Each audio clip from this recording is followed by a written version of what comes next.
This is Jim Minion from Two Loose Screws. I'm listening to Barbecue Central. Let's go! We'll do it live. Okay. Well, do it live! I'll write it and we'll do it live! So to get that perfect barbecue, you use wood. Are you sure it's safe? Whatever. We put the lighter fluid on, strike the match, and... Oh! Should we call the fire department? That might be a good idea.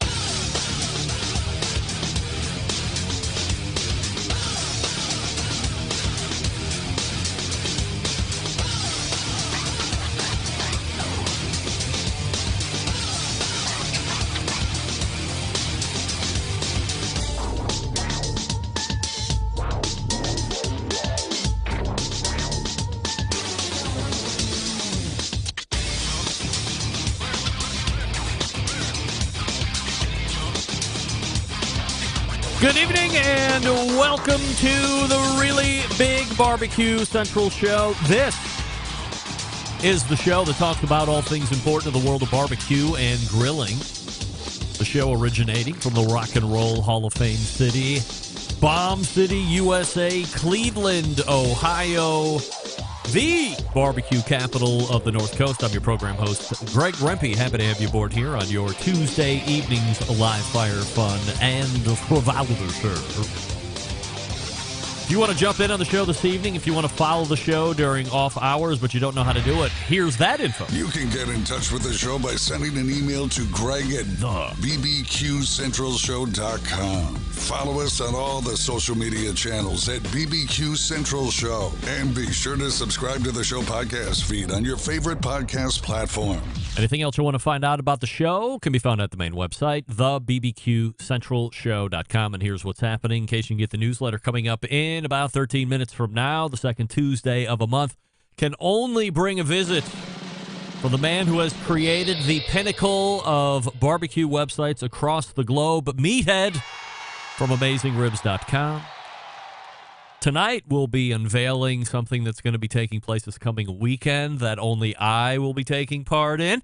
And then a little later in the weekend, maybe something everybody could take part in if you have known about it. If you're out of town and you don't know about it, it's going to be hard to get to, but not worth the effort.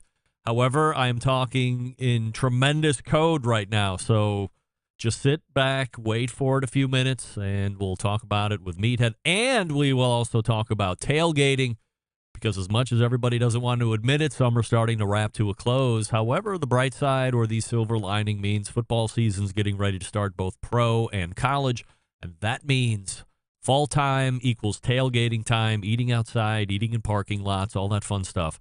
So we'll talk to Meathead about that as well. And then 35 past the first hour, the other second Tuesday of the month, regular guest, Robert Moss from robertfmoss.com. Plenty to talk about with Robert. So a month ago, we were doing our new content pre-recorded bits for those 2 weeks while we were in Houston. And now we're back live. So we'll talk about what's happening in the food/barbecue scene in Charleston with Robert. We'll also talk perhaps a little bit of Memphis in May, and plenty of other things as well. And that'll bring a close to the first hour. Then we'll move to the second hour, where we will find an interview with now second-time guest, first-time live, the founder and current CEO of Blackstone Products, Roger Dahle, joins the show. Keeping with only the highest level executives in the live fire industry coming to this show to talk about where the present state of business is finding their company, and then we'll work our way into the specific products of both the griddle and their now second-generation pizza oven, because pizza ovens are all the rage and have been over the last small handful of years. So we'll talk to Roger about all of that and more. We don't have a 35 past the second hour guest, so we're not under a time constraint with Roger. So if it stretches out a little bit because the information and the conversation is good, we can do that. And then we'll wrap it up with him. And whatever is left over in the open segment, 35 past the second hour, we will talk about the debacle that is the Memphis in May festival currently. If you're not following it, if you don't follow me on social, I'll tell you how to do that here in just a second. just going off of what I know, what I've read, invoices I've seen, stories that I've followed up on, comments that I've been trying to get from both the Memphis River Parks Partnership and Memphis and May International Festival. Things are in dire straits if you're looking at it right now, and I will only report what I know. I also have some comments from some fairly big players / participators in Memphis and May, what they're thinking that's going on. So whatever's left over as we close out the show, we'll talk about Memphis and May. We'll get you up to speed if you don't know what's happening, because in 4 days, and actually it'll be less than 4 days as we're closing out on August 8th here, so let's call it 3 days, a pretty big payment has to be made to somebody, and I don't know if whoever is supposed to be making that payment has the funds to make that payment. So we'll talk about it all at the close of the second hour, and then we'll close the show, and that'll be that.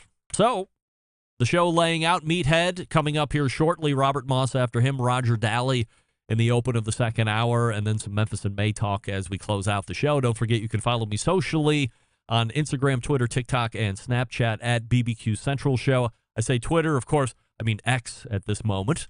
So if you're following me, if you had followed me on Twitter, you're still following me on the X, and it's still at BBQ Central Show. And I bought a brand new blue check mark, so that's also coming through. I feel very valid at this point.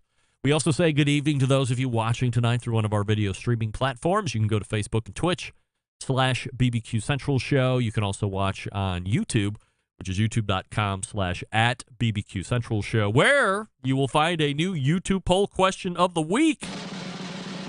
And I'm asking everybody this. In keeping with the Memphis and May topic that will stretch through 2 hours, would you care if the Memphis and May barbecue contest went away forever? And currently, 67% of you are saying yes, you would care. 33% of you saying you would not care. I will reserve judgment as I want to think about it a little longer before I give you my answer. We'll also ask Meathead and Robert Moss and Roger Dahle as the course of the show ends up. And as much as I tried to promise last week on getting you a final count at the end of the second hour, I didn't do it.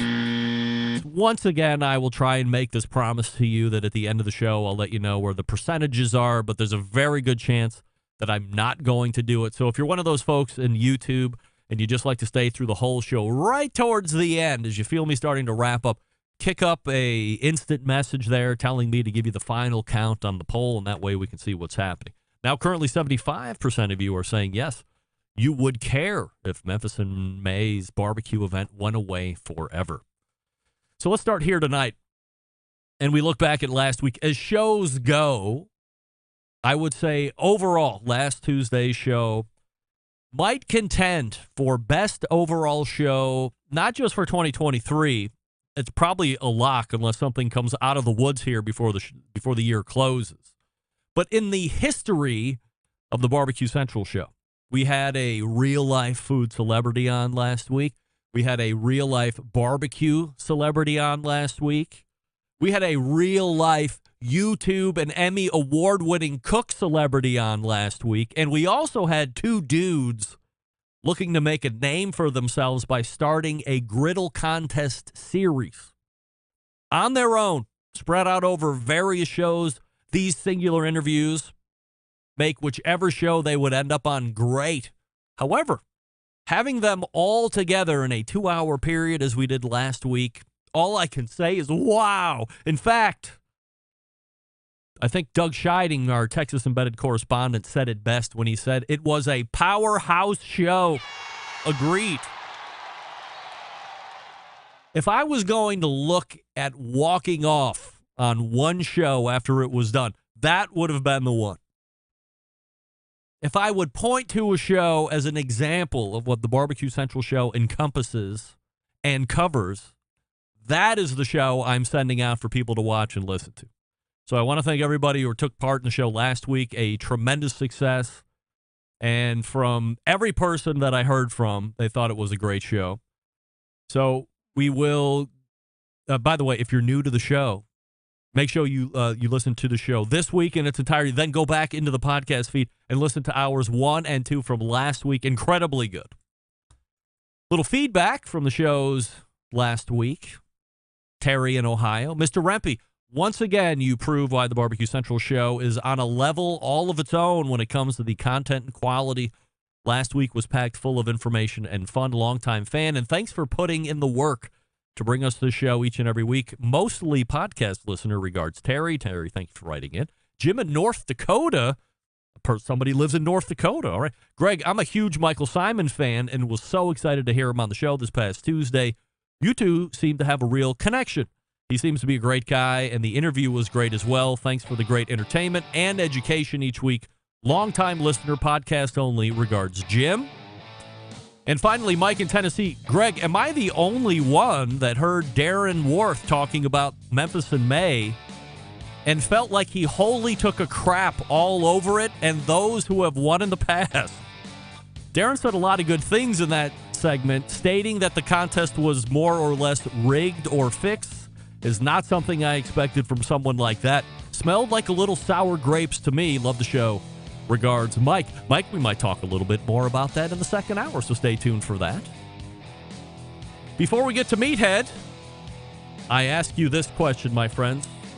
Are you tired of settling for mediocre grilling experiences? Yes, of course.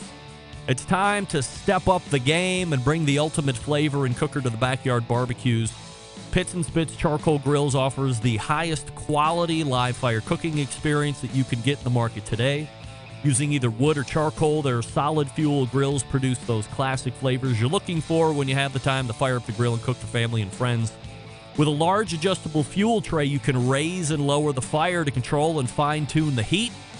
It's kind of their take on the very popular Santa Maria-style grills that you might be seeing around as well. So here's what you do. You check them out online, pitsandspits.com/BBQ Central. Once again, that's pitsandspits.com/BBQ Central, and the Pits and the Spits with the double T on both. And then as you're checking out and buying your charcoal grill from Pits and Spits, use the code Charcoal Central, all one word, Charcoal Central, for $150 off any charcoal grill that you buy. Once again, pitsandspits.com/BBQ Central. And then as you're checking out, promo code Charcoal Central for $150 off any charcoal grill that they make, and their beauties will last your entire lifetime. Give it to a kid or neighbor's kid. They'll have it for their entire lifetime. We like to call it an heirloom piece, is what it is. The quality is so good, the materials are so good, the manufacturing is so good, it will last for generations. So buy it once and only cry once, right? Buy the best, only cry once. Meathead is coming up next. Stick around, we'll be right back. You're listening to the Barbecue Central Show.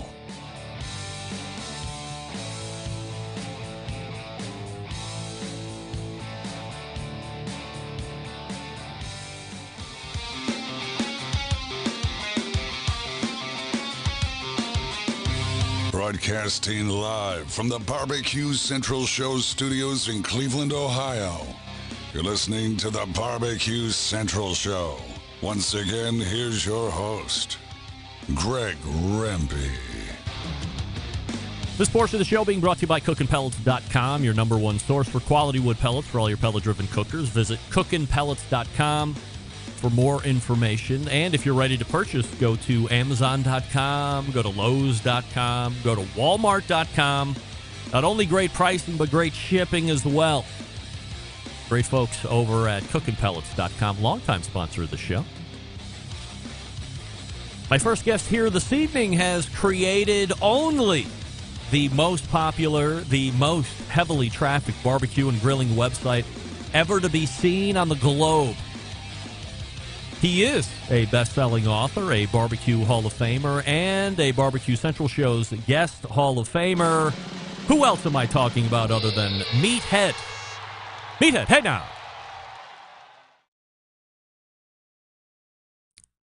Are you talking? I don't hear you. I don't.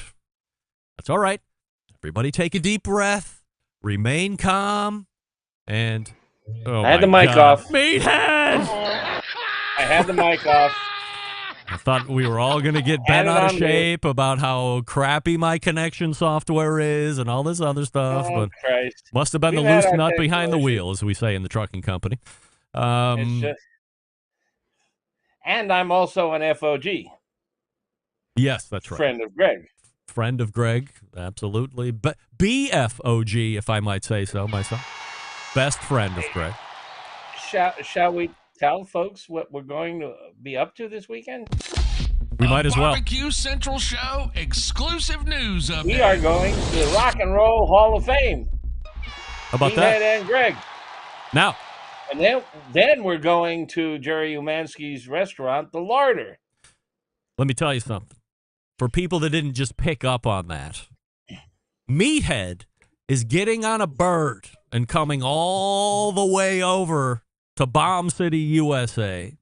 And on Saturday, we are going to be gallivanting around my fair city, where I will be taking in the first time ever in my life as somebody who lives 10 miles away from it for however long it's been open, 20 years or whatever it is.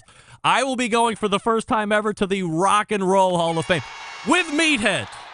And you introduce your show as from the Rock and Roll Hall of Fame city. Yes. And you've never been. I can't believe it. Never. Well, look. I can't wait. You must have forgot, Meathead, that 20 years ago when the Rock and Roll Hall of Fame opened, I said, I'm not going to go until you come to Cleveland. We're going to go together. And I held firm to my promise. And don't you try and remember if I actually said that or not, because you will prove right. I can't wait. Yeah, it's going to be great. And as you had mentioned, the secondary portion of that is we're going to be going to Larder Delicatessen down there in Hingetown on West 29th, where evidently there's a budding love affair between Jeremy Umansky and Meathead. It's all reciprocating love, which I didn't know about. So it's going to be a great eating experience. But I would imagine that you're going to be looking to glean as much information on fermentation and dry aging and all this other stuff that Jeremy's really an expert at, right? Yeah, Koji. Well, you and I did a session on Koji, but he's the reigning expert. And I want to learn more because Koji is really interesting stuff. I can't wait for Saturday to get here and see. Now, in my defense, as far as the Rock and Roll Hall of Fame is concerned, because I know I'm going to get an onslaught of emails. Yes, as an onslaught of emails. When it opened, I remember asking people, because people were coming in. You know, I'm a big music guy. I like all types and genres of music. Big fan. And they would come in. I said, hey, what did you think about the Rock Hall? And everybody was mediocre at best. Nobody ever told me, man, it was the best. It was great. I could spend all day in there and whatever. I mean, you hear that enough. And I'm like, well, I guess if I get there, I'll get there. But it just never seemed to boil up. It better be now, because otherwise I'm going to be embarrassed that you're there and you're going to be like, well, we could have went to the Seashell Museum. Went to the Country Western Hall of Fame in Nashville and loved it. Oh. And now I'm going to go to the Rock and Roll Hall of Fame and I'm going to love it. And you know what? If it's a dog, I'm going to just have fun hanging out with you. As I look back, Meathead, and count how many times I have hung out with folks on this show, I think it's safe to say, and by a wide margin, you are the person I have seen and hung out with the most in person ever as it relates to the show. Multiple times. And you survived? Yes, every single time, and had a dandy time each time. One more fun than the next. We have crossed paths. Yes. So outside of this coming weekend, which we're very excited about, last week, Meathead, I don't know if you knew about it or not, but I have this guy, Michael Simon, on. I know about it now. He's from Cleveland, and just in passing, as we were wrapping up the interview, I said, hey, what's your favorite cookbook? And he did give out the standard, well, you know, mine is pretty good. But then when he came down to brass tacks, he said, Meathead's book is one of my favorites, and really went on to give a blushing review of it and why he liked it and why he tells people about it. And I have to imagine, if you didn't know about it, I'm telling you now, but that's got to make you feel pretty good, right? I listened. Well, first of all, I'm a fan of Michael Simon. Who is? And you. And I listened to the broadcast. I didn't listen live, but I listened the next day. And I fell out of my chair when you asked the question, and he gave that answer. I was just thrilled. When the Iron Chef says my book is his favorite barbecue book, I mean, it doesn't get better than that. Do you see potentially an uptick in sales?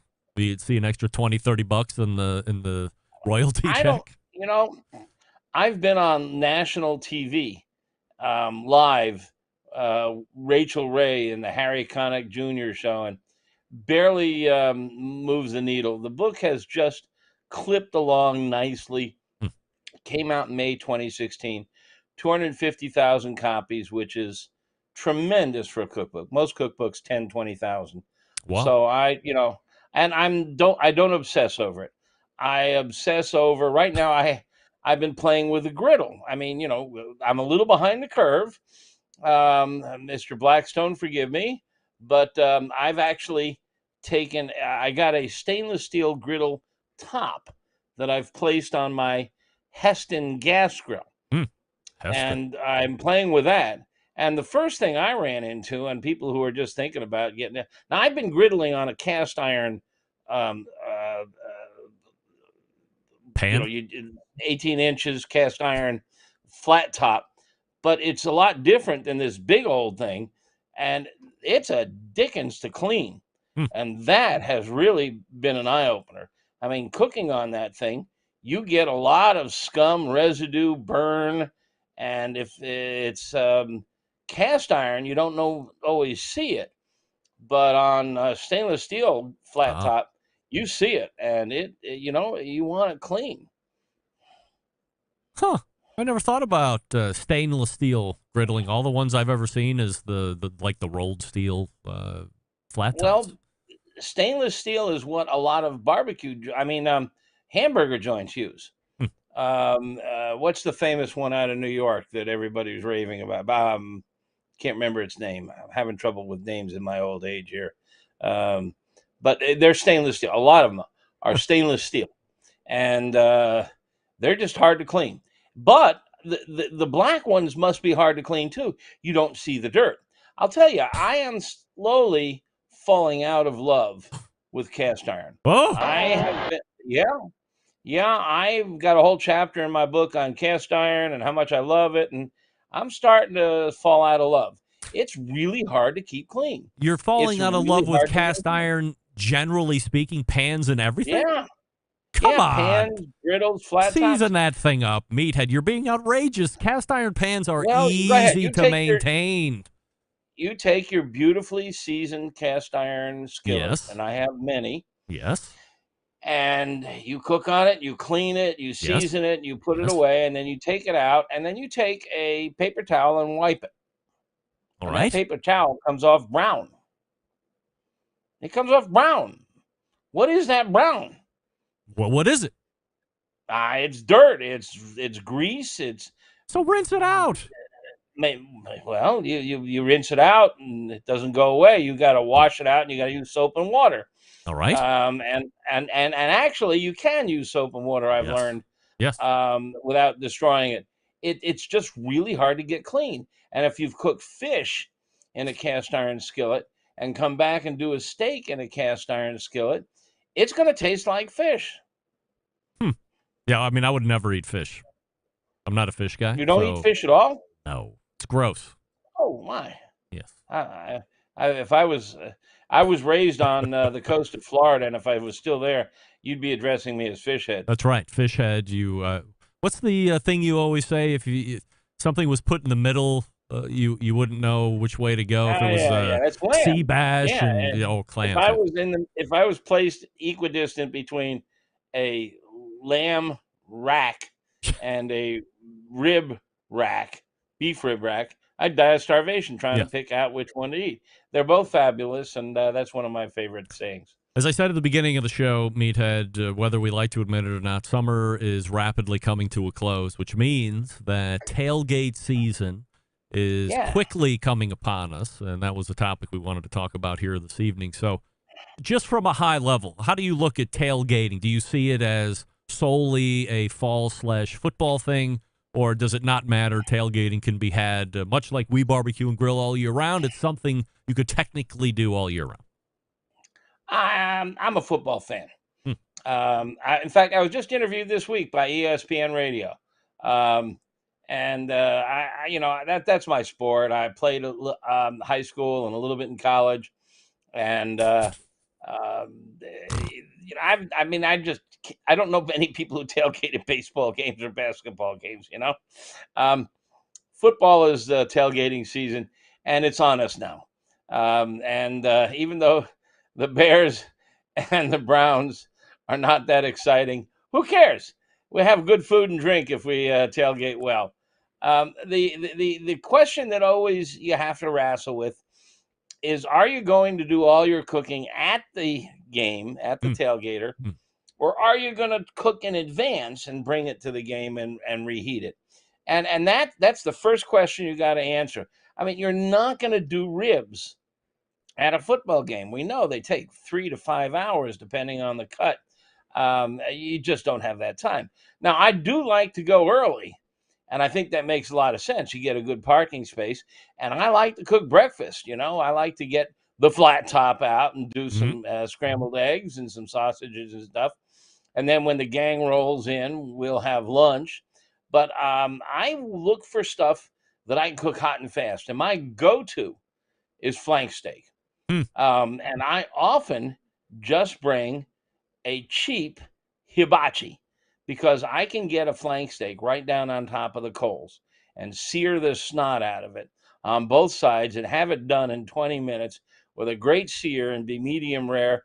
And I don't have a big rig to schlep around, and I don't need to worry about anything.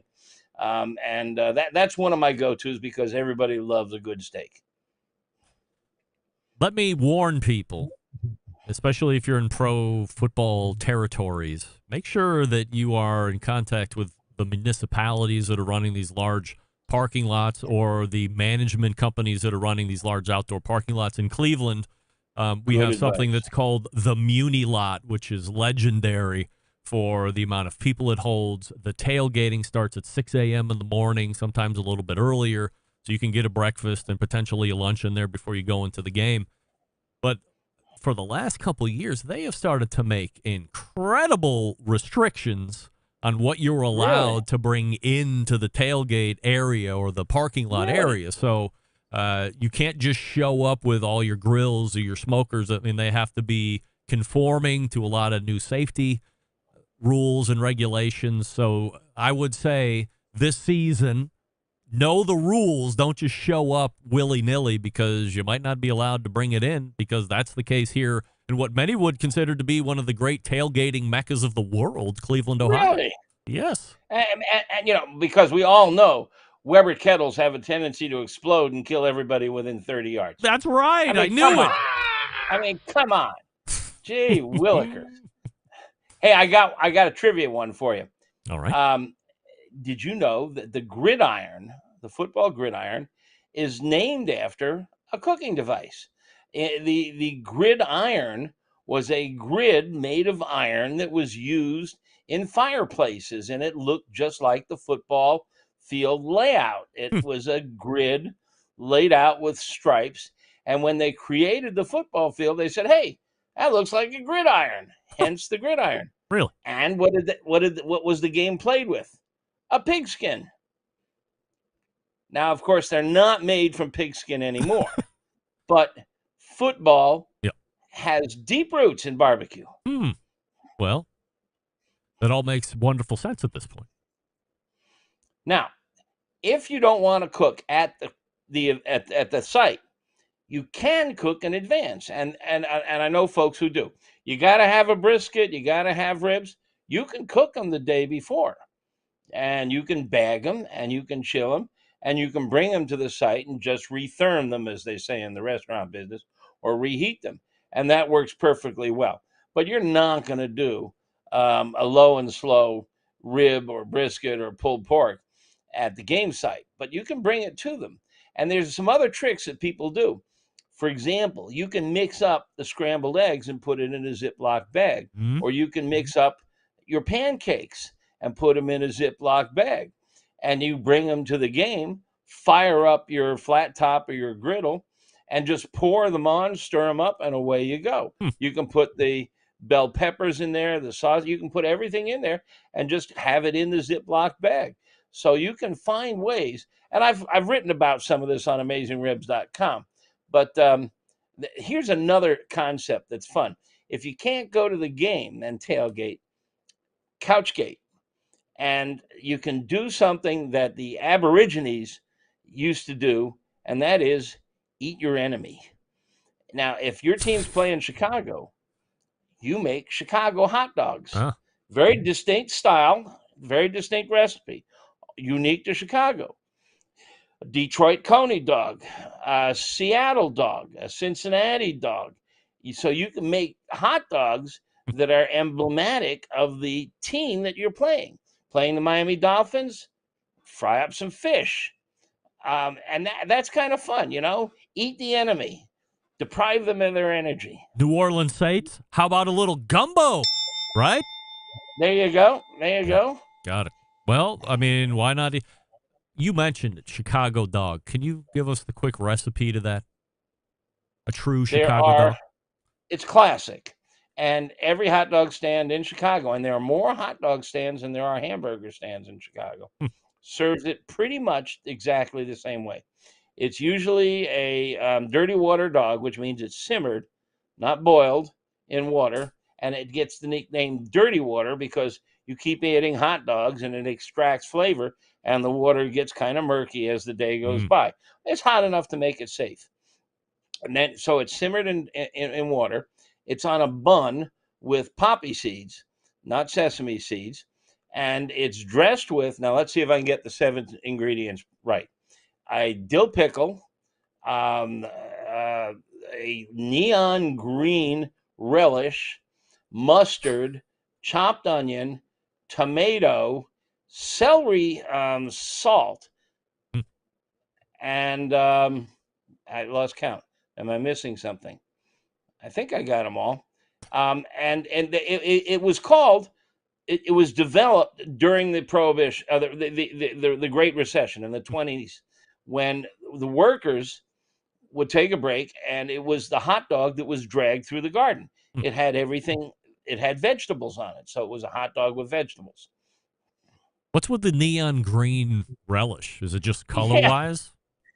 Yeah. It's a food coloring, and it's meant to brighten it, and it turns it bright green. It's actually a blue dye, and it's just standard, and it's all over town.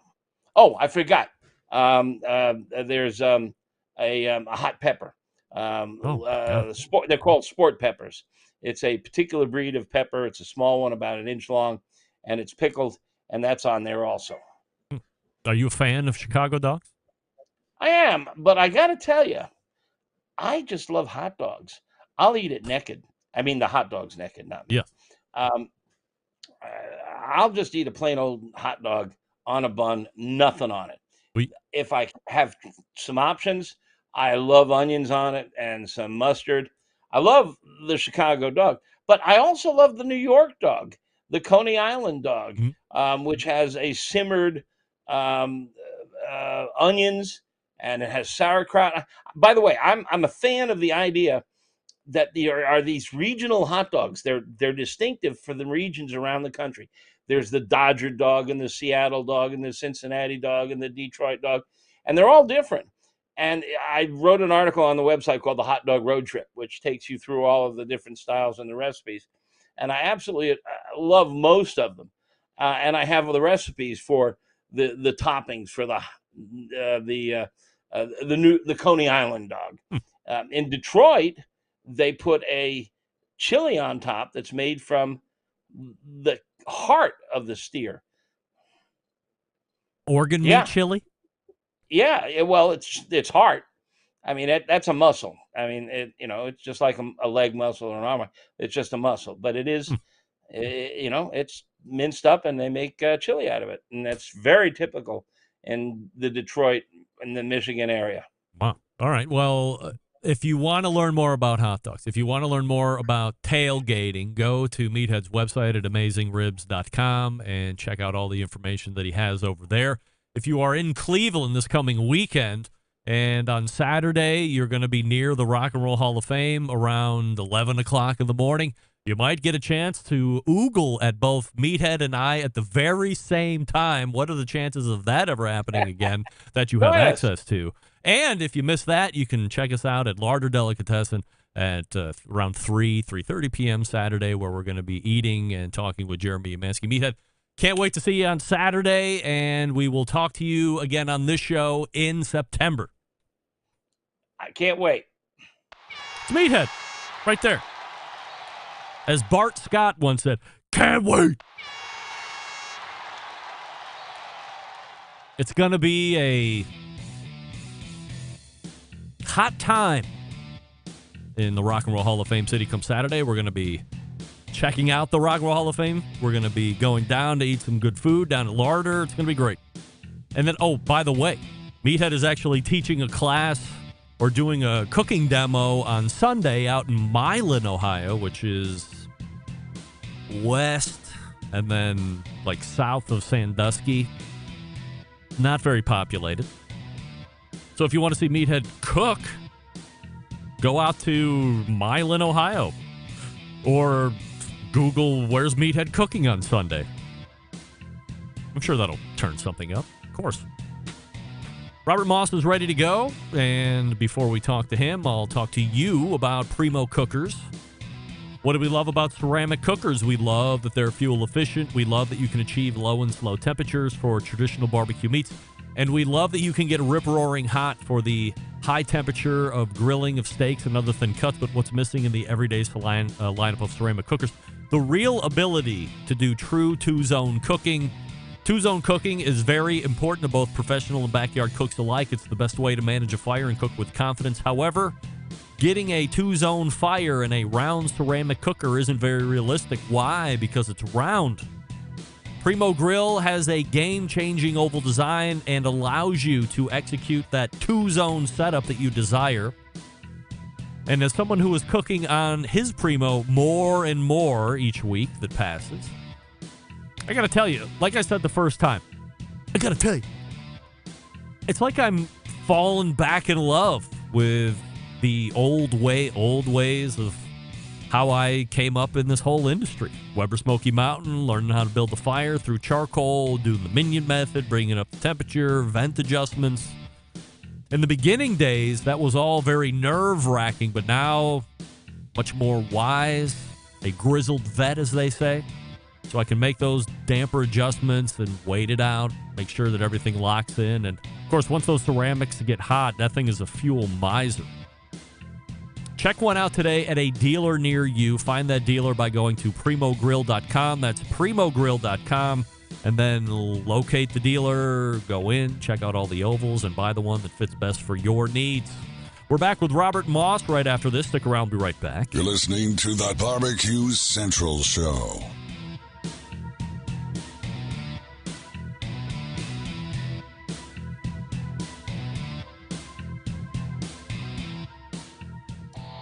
Howard Stern, Jim Rome, Dan Patrick, and Greg Rempe. The Mountain Rushmore of talk show entertainment. Now, let's get back to the Barbecue Central Show. And we thank Meathead for joining us the last segment. AmazingRibs.com is the website. This portion of the show being brought to you by Fireboard 2. Monitor up to 6 different temperatures simultaneously. Connect to Wi-Fi for cloud-based monitoring. Or connect via Bluetooth. If you have any smart speakers in your home, you're in luck because Fireboard is fully integrated with most of those. Fireboard.com is the place to go to buy or call and ask questions at 816-945-2232. And don't forget about that Fireboard Spark, a both instant read meat thermometer and one-channel Fireboard. You got to love it. My next guest is the contributing barbecue editor to Southern Living Magazine, accomplished author, restaurant critic, and podcast host. Of course, it's Robert Moss, and we are happy to have him back. Robert, before we get going here this evening on a number of different topics, let's go to the YouTube poll question of the week, where I am asking everybody this question. Would you care if the Memphis in May barbecue contest went away forever, yes or no? Yes, I absolutely would care. All right, good.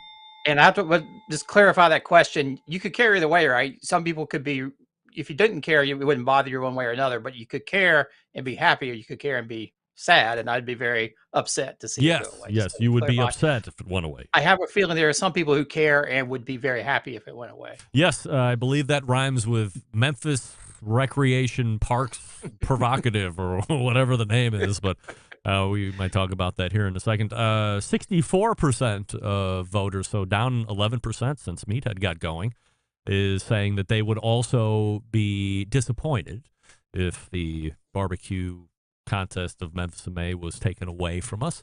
Let's go ahead and hit on it a little bit. I mean, are you familiar with what's happening currently and where the state of this whole thing sits here in the next 72 hours? Well, I'm definitely familiar with what's happening in terms of all the stuff that's been in the news. That's sort of public knowledge. I don't have any great inside knowledge talking to people inside Memphis and May or the whatever it's called, Memphis River Parks Partnership, Yes. MRPP, which is an interesting organization. It's sort of, they run the parks, including Tom Lee Park, which is where Memphis and May is held. So I know all about that. I've seen what's publicly available, including the rather eye-popping damage fee invoice that was delivered to Memphis and May just a few days ago, and have seen a lot of the feedback on social media from particularly a lot of the Memphis and May participants as well. So yeah, up to date on that part of it. I like to, I'd love to be inside some of the rooms where the real discussions are going on, because I'm sure there's more to it than is hit the news. Do you know anybody at Memphis and May International Festival? Do you have contacts? No, I there? sure don't. That's one I've just not really been involved in. Other than, I've known about it because it's such a, important festival, not only one of the four majors, but historically it's, it was one of the first really large scale barbecue festivals in the country. It really sort of pioneered that field, and it's a Memphis institution. So I know it very well, but from sort of the reputation, et cetera, but not from the, anybody who's actually organizing it. As I was going through, I'm going to end the show with a big talk up of what I've been able to find, who I've been able to talk to, who is not answering, who is answering, as far as my questions for information and trying to figure out what next steps are, because we're under a pretty big time crunch here on August 12th. But it seems in the past, especially from some of the recent both news video clips that I've seen, some of the other articles that I've read, that there have been damages to the tunes of like $50,000, $60,000, $70,000, but not, a gross number of 1.4. And then after you back out all of the deposits put in by the city and Memphis and May and, whoever else had the other part of that, you come to a net bill of $675,000 in loose change. I mean, that's a pretty significant increase to what I guess has been normally set to be $50,000-$60,000. Oh yeah. I mean, it's more than tenfold. It's like 10, 20 fold what is sort of been historically the case. And you can go into the details and you'll see, if you get into the invoice pretty quickly, that the more than half of that is from damage to asphalt and concrete walkways. They're essentially, from what I can tell, it looks like they have to like basically repave and replace a lot of the cement. And so it's, major infrastructure changes. And then the rest of it, the other sort of big piece of it is what you might call various groundkeeping things, the turf, flower beds, basically redoing all of that. So it's just a gigantic number. And, I first saw it, I was like, what did what did those barbecue guys do to that place? But then I've dug into it more. I went back and read up. This really goes back about 5 years, and you could almost really see it coming. Hindsight's 2020. But as you watch the discussions since the Memphis River Parks Partnership took its new name, it used to be called something more like just the River Park Association or something. 2018, they decided to rebrand. They got a new CEO in. It's unusual because that organization is a nonprofit, 501c3 nonprofit that manages 5 parks and some other things, and gets paid by the city of Memphis to do that, which is an unusual kind of arrangement. Not totally unusual. There's like the Central Park Conservancy in New York operates under a similar model. But in 2018, when they outgoing CEO, longtime CEO left, they hired a new CEO. She really turned the entire revenue model upside down. They used to get the vast majority of their funding from the city, from fees to run the parks, and the bulk was from a contract with the city, and the rest came from fees that people paid to use the park. Primarily, there's something about $400,000 in donations, contributions, supported it. That flipped around very quickly, so that it quickly became a nonprofit supported by contributions. $27 million in contributions, I think, in the fiscal year 2020, and the fees actually went down. So they totally flipped it over to becoming much more of a charitable organization with this mission to rebuild the entire Memphis waterfront. I think there's, they're doing a lot of good work, a lot of interesting things there, but I think ultimately it comes down to just a contrast in vision for the park. And there's just no way what they've ended up building will ever work for a barbecue competition. And when I looked at it, and having, laid out some parks and helped stage barbecue festivals, is just not a layout that's going to work. So having talked with Malcolm Reed for any number of years on the show, first Tuesday every month, and that's his favorite barbecue competition is Memphis and May. It's close to him. It's something that he has an affinity for, a long time going to, always would like to win it. And I said, well, outside of this renovation that had been taking place for the past year and a half, they had to move it off-site in 2022 in Tiger Alley, whatever the hell they call it. And then it came back to Tom Lee Park here in 2023. But it was more condensed, less teams. And as Malcolm said, now it's like a real-ass park. Before, it was just open, and it was on the river, and you could just hang up some tents of barriers here or there and call it gated or roped off into the area that you were going to be in and allow all those teams in. And this is the setting that you had for all those contests since like the mid 80s, early 80s, or whenever it was. And now it's just not feasible. Almost like this was the park's way of saying, hey, this is the last one, and we're going to make sure you see why it's the last one with this invoice we're going to get you. Yeah, and I think looking at it, there's just no way that layout would work. Even back in like 2018, 2019, when the designs for the park were coming out, and there was a lot of controversy going back and forth. The people who are on the side of redoing the park are saying, well, this is a park that we should be able to use the other 11 months of the year, even the other 355 days of the year. And admittedly, if you look at it when there's not set up, when not the festival, it's not there. It's a big mile-long expanse of grass. It's pretty just a wide open space. And, not a lot to, you could certainly plenty of room to walk around and do stuff, but there's not a lot going on. So they've really rebuilt it, and it's really nice. And like, they've done a lot of great things, but they've carved it up in such a way that you're not going to be able to get, they had to slash the teams, I think, from like 250 teams down to 150. They lost almost half the square footage of the park. And then they have all these, fancy flower beds and trees and asphalt, nice jogging paths and everything. But of course, if you try to load in, I think I went back and re-listened to Chris Lilly and Mo. Yeah. And they I think they mentioned how tight it was, and it's just not set up, which is fine. You have two competing visions for what this park would be. My issue is, if you go back and read, which I just did this week after all the news came out, like at each step of the way, the Memphis River Parks Partnership leadership at every single conference, we're saying we're committed to Memphis in May. The design, we're working with them, we're engaged, we think it's going to be a better place for Memphis as May. It's going to, and so it was clear, if you look at it, it's not going to be a better place for Memphis in May. It's one thing to have the debate to say we would like to have a beautiful park that we can use 365 days a year, and it's going to be a great asset. We'll have all this wonderful programming, versus a venue that can only be used a few times a year. But let's have that debate. Let's not say we're going to support this great festival, we're all on board, and then stick them with a $1.4 million bill, which is just crazy. Do you think this is the end of Memphis in May, period, or do you think it's going to move somewhere else? Because Chris Lilly said you move it somewhere else, it's automatically going to become a financial loser, because you're not at the end of Beale Street like Tom Lee Park is, so you can get a lot of foot traffic, a lot of gate admission, all this other stuff, or people at the festival can go into Beale Street and bring their monies into the local economy. You move it somewhere else, and you're not going to get that benefit. I hope it's not, though. I can really see how it's going to be a struggle to do it in, that venue along the river is so classic, and it is right there by Beale Street. It draws lots of people down there. So I think I'm hoping it's not doomed, but it's going to have to be a very different festival. They'll have to probably rethink the whole model and how it's going to be structured, and find a suitable venue for it.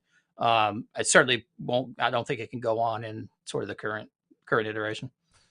I don't know how many other barbecue editors there are currently in the country, but there was a convention of barbecue editors in Charleston, South Carolina, not too long ago. Tell us a little bit about that.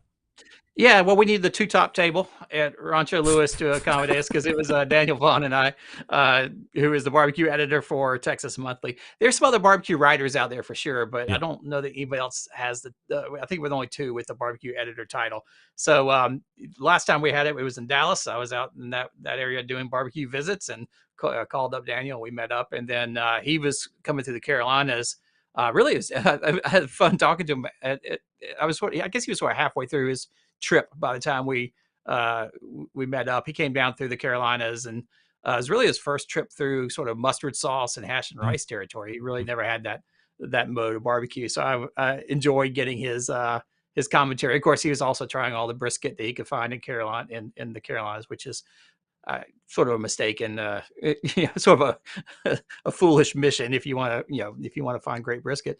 But we met up at Rancho Lewis, which is John Lewis's of Lewis Barbecues Tex-Mex. Actually, it's not Tex-Mex. It's his sort of tribute to the cooking of El Paso, which is where John Lewis grew up. It's really a fantastic place. They make their own tortillas. There's Hatch chili everywhere, and then they do these fantastic mesquite smoked back ribs, sort of like the way they do barbecue old school style out in El Paso, and there's nothing like it, of course, anywhere in Carolina, but it's even hard to find in Texas. So we had a great meal and great discussion of barbecue, and a lot of good back and forth over brisket versus mustard based barbecue.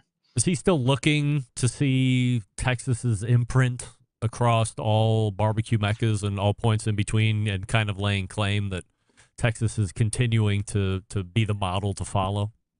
Yeah. I think Daniel's grown, his horizons. It's good for him to get out of Texas and see the larger world. Get east where people have been doing barbecue for a long time. But I think that he is growing, like I'm growing as well, to appreciate the broader perspective or the different types. He wrote a whole book with Sam Jones about whole hog barbecue, and really, I think has come to really appreciate the variations outside of Texas. However, he is the barbecue editor for Texas Monthly, and so he's not going to come to Carolina and then come back and just write about hash and rice and mustard sauce. He is checking out all the Texas style joints, and you're sort of chronicling Texas's spread and that type of thing. So he's doing a little bit of both, but I'll say he did a good mix of sort of old school Carolina places and new school Texas inspired places when he was visiting here. If I'm not mistaken, we're roughly a month outside of Southern Living's unveiling of their 2023 top 50 barbecue joints. Am I on that time frame? Yeah, that is correct. I think the next time I come back for the second Tuesday, it should be hot off the presses, and great. we can reveal it. I did submit last week the list and the copy, so the public production process is underway of transforming just my list in words into the full list. So that's been interesting, and I put a lot of effort into it, revisit a lot of places, and it's good to have it put to bed. But of course, like any list, as soon as it's done, I'm already thinking about moving on and trying the next places. And it's just you? It's just me. Wow. Yeah. Now Daniel, I don't know, Texas Monthly, they do theirs every 3 years, and he enlists a whole bunch of interns and people to go, out and scout for him. Yep. So which is fine. I do it all myself, though. I have an army of scouts who are out there that just are friends and people I follow to try to nail down who it is. But yeah, I do it all myself. And I do visit every restaurant on the list. I visited every restaurant on the list multiple times, except for the ones that are new on the list. There's only a handful that I've only visited one time, and made a big effort this time around to look at where I haven't visited in 2 and 3 years, and go back and revisit those, particularly the ones that were toward the top end of the list. I want to make sure I'd really gone to the higher end of the list. And I will say, just to tease a little bit, I was surprised myself. It's changed up a lot in the top ranks. if you look at the top 50 and sort of who's in it, there's not that many brand new restaurants that have never been in there before. But if you look at who's in the top 10 and what order they're in, it's quite different than it was just a year ago. And a large part of that has to do with I went back and visited places, and some have really stood up. Some have, I think, stepped up their game. Others, some old favorites have, paled in comparison a little bit, and compared to some of the other ones. What's the territory that you're covering for the list? The list is what Southern Living defines as the South. And as much as I'd love to kick Texas out of the South, nothing against Texas, it's just too damn big to cover, but it is in our definition. So it does go all the way to Texas. That's as far west as it goes. It goes up to, it does include Missouri, very controversial with a lot of people. St. Louis and Kansas City, are considered part of the South. And then it sort of goes along the Ohio River. So Kentucky, yes. Ohio, no. Which I think we've gone back and forth about a good bit. And we do tack Maryland into the South. So that's sort of as far up as it goes on the Eastern Seaboard. Baltimore is a large city. We like to have all the subscribers. Wow. In there. But Virginia, DC, Maryland, all makes a cut. And of course, down to Florida. Do you think anybody in Georgia accepts anybody from Maryland as a Southerner? I don't. I think they have a hard enough time trying to figure out if they like Virginia enough to include them, which they should, but certainly not Maryland. Yeah. Historically, Maryland was very much a Southern state, but that was 19th century. Some people would say that as you get up somewhere midway through Virginia, you start to sort of hit the edge of the South, and then once you get around DC and Northern Virginia, you're in at least the Mid-Atlantic, if not the South. I think there's a good argument to be made for that as well. But we're in those middle states. It's a blurry transition. It's not a bright line anywhere along the way.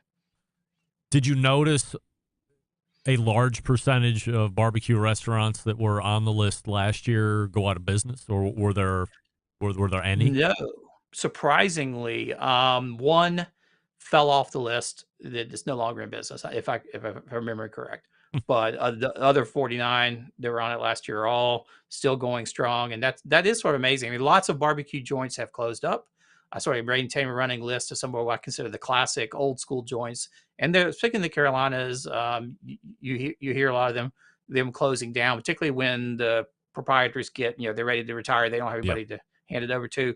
But surprisingly enough, most of the sort of legendary top tier, they are continuing right along. I did actually write a whole bunch this year about the, which generation. It's the third or fourth generation. You're seeing increasingly the formerly kids who are now in their early 20s, mid 20s, starting to step up and really, become more involved in the operations with some of these places. So by and large, they are sticking around.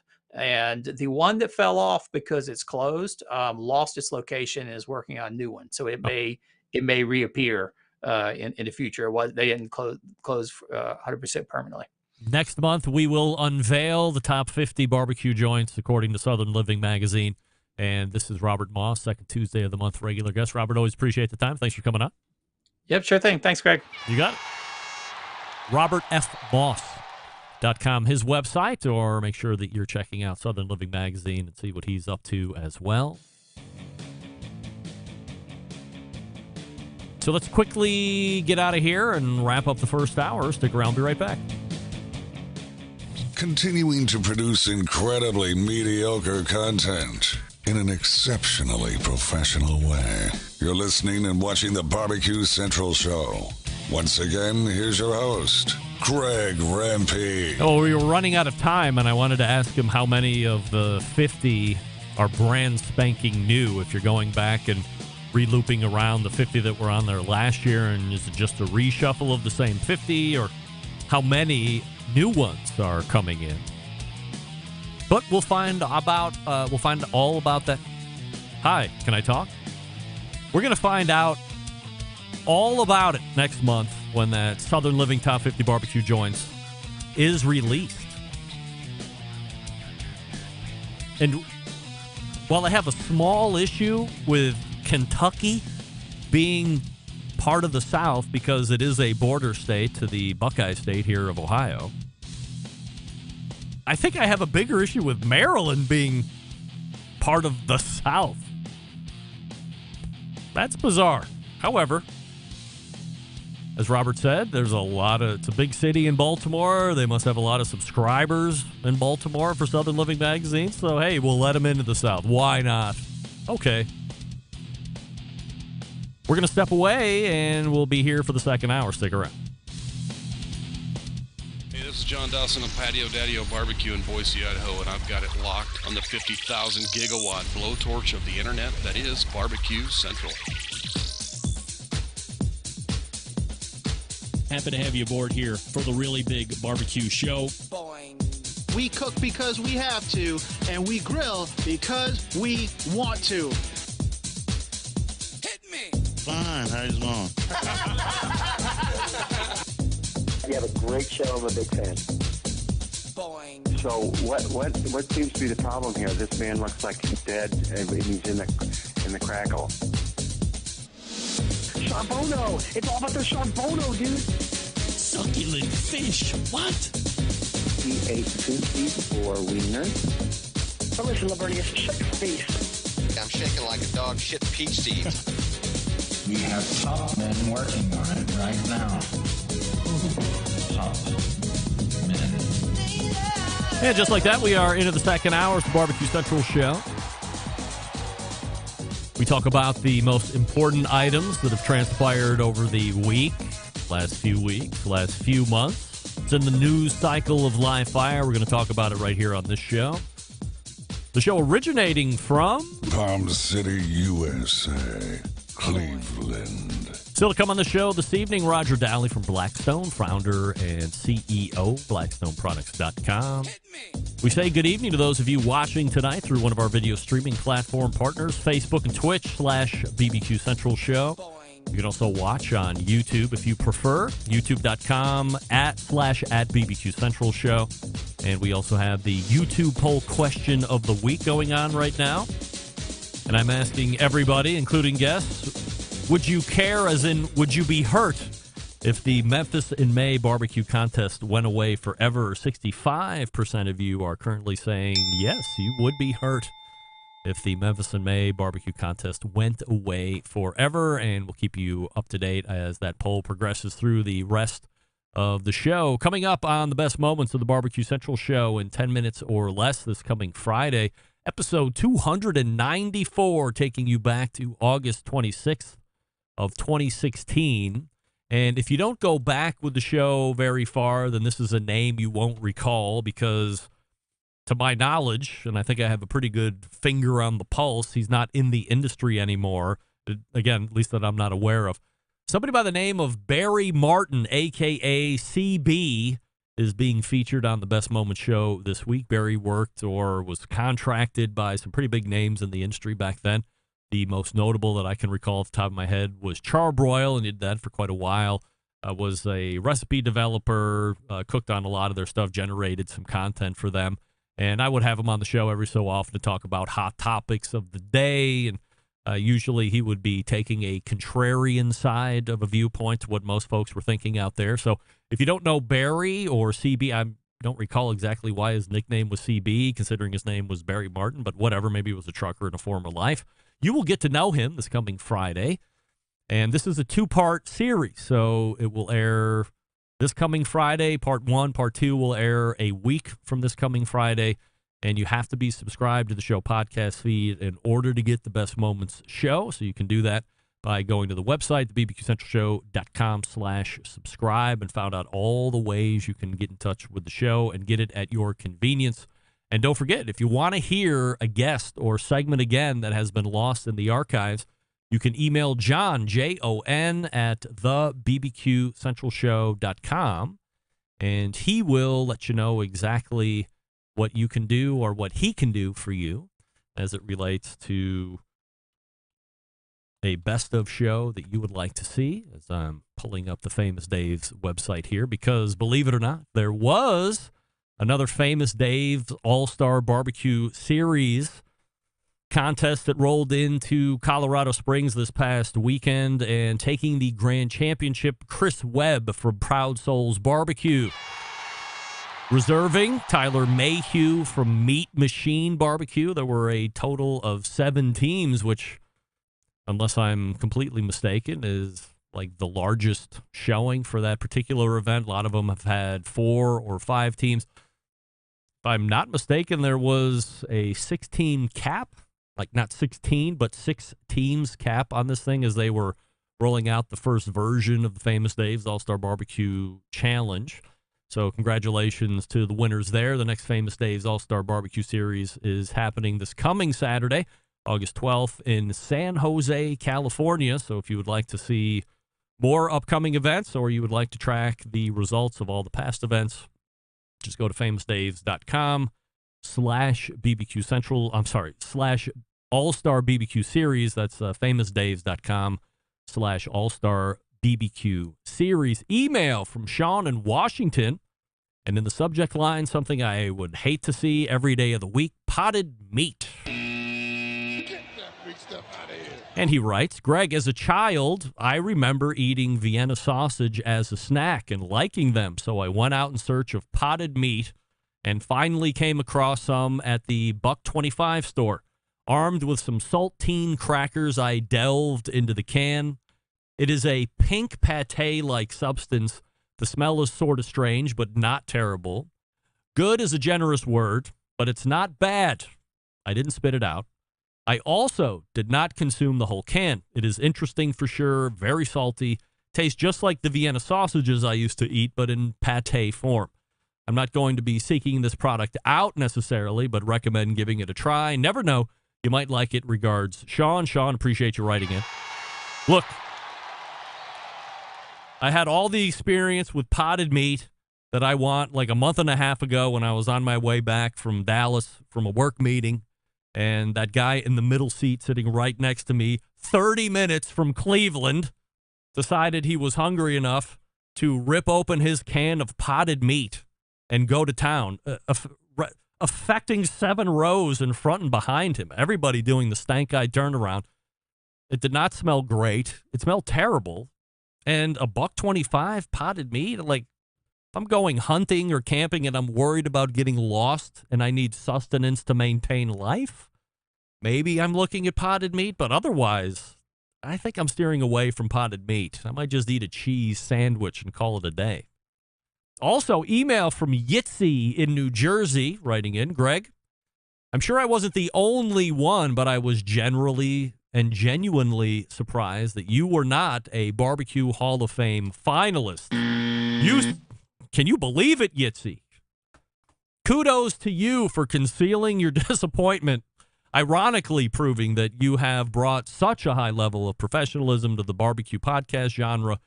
Perhaps good old Guy Fieri has his foot on the door blocking your entrance, fearing his unceremonious ouster if you were ever to get in.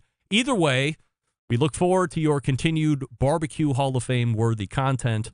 Regard, Yitzy. Yitzy, thank you for writing in as well. Now, Yitzy, I have to say, I'm not sure. I wasn't like concealing my disappointment that I get into the finalists of the Barbecue Hall of Fame this year. As I stated on many occasions, there was only one reason I was even talking about it. Now that we've got all that ironed out, it's been an honor to unveil both the finalists list and then a couple weeks later, who's getting into the Barbecue Hall of Fame. And then I get to have all those great interviews with the folks that have made it into the Barbecue Hall of Fame. So, yeah, thank you for writing in, and thank you for listening to the show, Yitzy. So, we have Roger Dahle getting ready to come on the show here, talk about Blackstone and business and griddle cookers and pizza ovens. Before we get to him, I'll talk to you about Big Papa Smokers. Listen up, gang. Our friends at Big Papa Smokers have something special for you, the listeners of this show. Whether you're a seasoned pitmaster or a grilling noob, Big Papa Smokers is your one-stop shop for all things barbecue. From their championship rubs, mouth-watering sauce, essential accessories, they've got what you need to take your food to the next level, both on the competition circuit and in the backyard. Here's the cherry on top. Big Papa Smokers is offering the listeners of the Barbecue Central Show an exclusive deal. Use the code REMPE, R-E-M-P-E, R-E-M-P-E. You'll get $10 off your next purchase of $50 or more. Rubs, sauces, accessories, a combination of all that. $10 off 50. Imagine the possibilities. Evaluate your ribs with Big Papa Smoker's Sweet Money Rub, or add Big Papa's Desert Gold to your chicken or veggies, or better yet, pick up a bottle of Big Papa Smoker's Double Secret Steak Rub. Start shopping today, BigPapaSmokers.com. Don't forget to use the code REMPE, R-E-M-P-E, at checkout to claim your $10 off your next order of $50 or more. If you've never had the Big Papa Smokers Rubs, my favorite across all channels and all brands, they have a nice big starter box. Just get that. It's definitely more than $50. You can save $10 off of that. And then, of course, don't forget to check out their full line of recipes and follow along as Sterling himself is cooking. The website cookingwithbigpapa.com, cookingwithbigpapa.com. And if I'm not mistaken, because it's such a craze, you're going to be seeing a griddle or griddling with bigpapa.com coming soon. I'll give you the heads up when that actually launches, but in talking with Sterling, he's a big fan of that and has started to shoot a tremendous amount of content, so look for that as well. Follow him on social media platforms for all those amazing recipes. And again, Rempe at checkout to save $10 off a $50 purchase. We're back with Roger Dahle right after this. Stick around, be right back. You're listening to the Barbecue Central Show.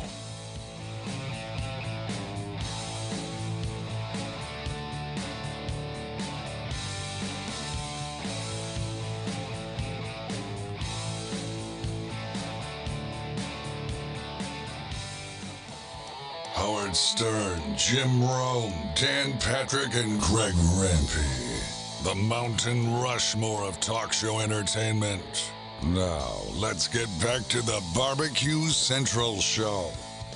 And this portion of the show being brought to you by Pit Barrel Cooker, the most unbelievable outdoor cooking device on the planet. Currently available in 3 sizes, a host of accessories to complete that Pit Barrel cooking experience. Beginners and professionals agree it's a cooker you want to add to the arsenal. Visit pitbarrelcooker.com and tell them the Barbecue Central Show sent you. Leading off the second hour, the creator of a product that has taken over the live fire industry, the likes we haven't seen since perhaps the pellet cooker over the past few years. If you like cooking with cast iron pans, you want more surface area, and you want to do it outside versus heating up the inside of your home, then you want to check out the griddles. And you certainly want to check out the leader in this portion of the industry. We have the founder and CEO ready to rock and roll here. We welcome back Roger Dahle to the show. Roger, before we get into business talk and talking about griddles and pizza ovens, we have to get your take on the YouTube poll question of the week, which is, would you be sad? Would it hurt your feelings if the Memphis in May barbecue contest went away forever, yes or no? Oh, of course. We Yes. want that to keep going. Yes. Well, it seems to be in dire straits. We'll learn more about that at the end of the show. However, earnings calls have been coming pretty hot and heavy over the past week or so, and a company that has a competing product, Traeger, said that their inventory glut has more or less resolved itself, and their griddle has been selling so well they can't keep up with demand. So of that, I speculate, is by design. However, if I go to the Blackstone website and I try to buy a 36-inch griddle, it does say it's currently out of stock. So is there a general materials, labor, supply chain problem, or is the demand just that great? Could be a little bit of both. In our case, we've had, I think, a really good control of inventory this year, much better than last year, the last 18 months. So we've had a lot of strong demand through the first 6 months of this year. I've been really pleased about it. I was very concerned about July, August, September in particular. That's our third quarter and typically our slowest. But July was really strong, and August so far has started off strong as well. So we're still seeing on our product really strong sell-through at retail. If this is the time when it would start to trend down, is there anything that you can point to as to why it's so strong still? Yeah, inventory has been a challenge for everybody. you just mentioned Traeger, and they had too much inventory. Well, that affected us because retailers, not so much Traeger, but overstock inventory in general affected us because retailers couldn't replenish even products that were still selling strong. So we had some of that impact. We definitely had some customers who couldn't bring in enough Blackstone because they were overstocked on other brands, whether that was grills, TVs, whatever the case may be. It definitely has affected their open to buy throughout their whole chain. So we saw some of that, but I would say, especially in the last month in particular, our customers have gotten in a really good inventory position, both with the percent they have in stock in the stores on the way. So I think third quarter is going to be really solid, and I think fourth quarter this year could be phenomenal. Do you see a lot of gift giving in the fourth quarter? Is holiday season a big thing or no? It's amazing to me how many people wrap up a 36-inch, 150-pound box and put it under the tree. So yeah, gift giving is really big. We actually continued our ad campaign on television into the fourth quarter last year, which is the first year that we've done that.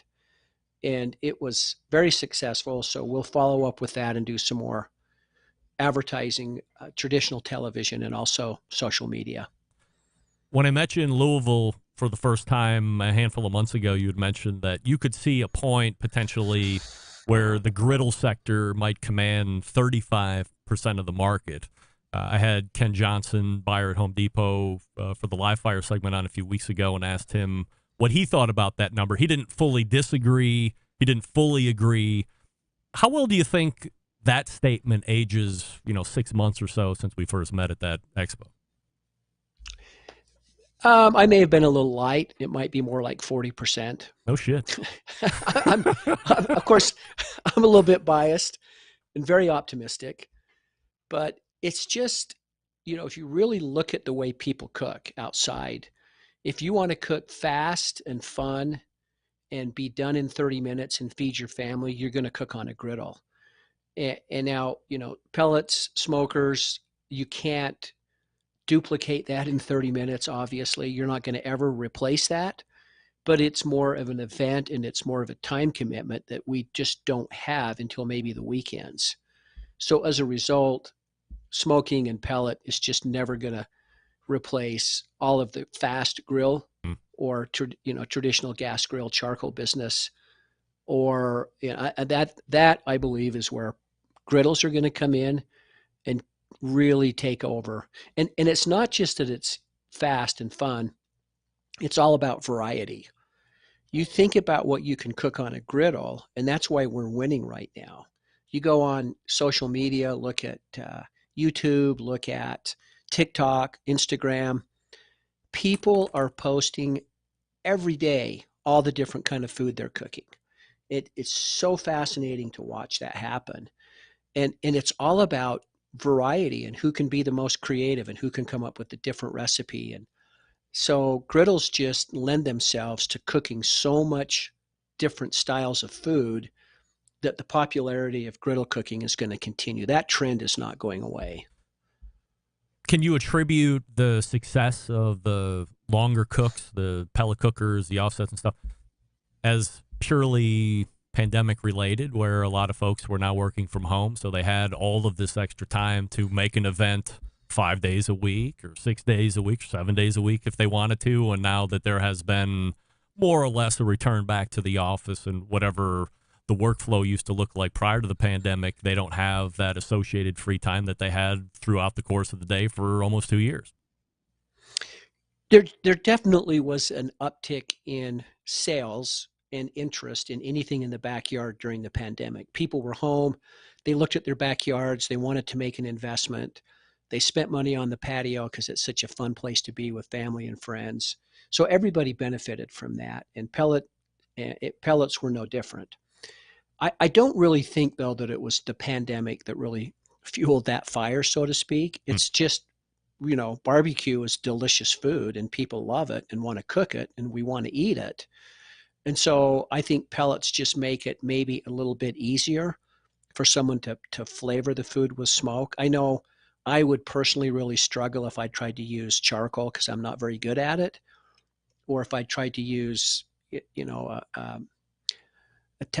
any kind of slow cooking with charcoal or wood, I would not do well. But with the pellet grill, it kind of makes it a no-brainer. So I think there were a lot of people who came into that category who wanted to experience that food, but it was just too hard to cook for them. And so pellets made it a lot easier for them. I think that's what really fueled a lot of their growth.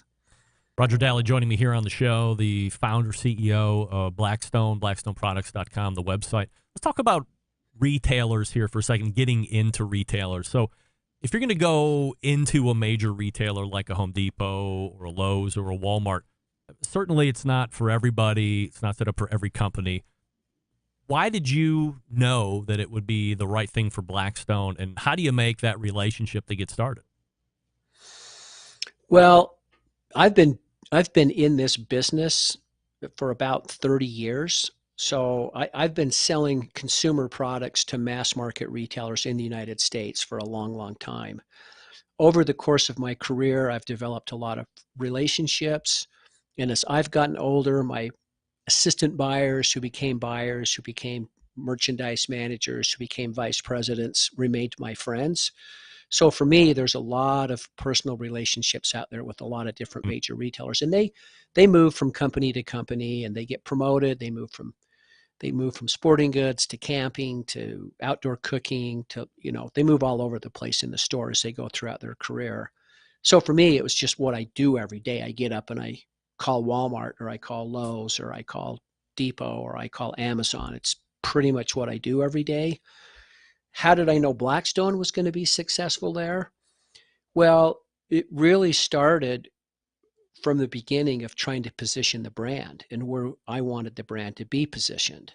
I could have come out and put a little more cost into the product and come out at a higher retail price point, but I didn't think that was my customer. I wanted to make it really affordable, and most important for me, I wanted to create an incredible value, so that when the customer takes it home and they open the box, they put it together and they start cooking on it, they go, wow, I paid $500 for this. This is amazing. Or 300 or 700, whatever I don't care what the price is.